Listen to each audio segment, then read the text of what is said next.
চাচা, জি মা। আপনি এরকম পায়ের মধ্যে বোতল বাঁধছেন কেন?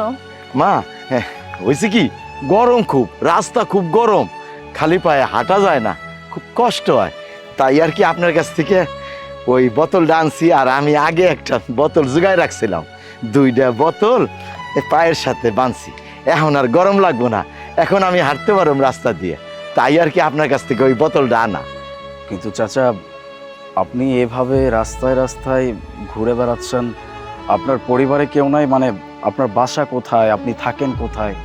না বাবা, আমার এই দুনিয়ায় কেউ নাই। রাস্তাঘাটে থাকি, চায়া চিন্তা খাই, কেউ দিলে খাই, না দিলে না খেয়ে থাকি। কিন্তু এটা কিভাবে সম্ভব? আপনার তো অনেক বয়স হয়েছে, অবশ্যই আপনার ছেলে মেয়ে আছে, তারা কি আপনাকে দেখে না ঠিক মতো? না বাবা, আমার কেউ নাই। তাই একটা পোলা ছিল,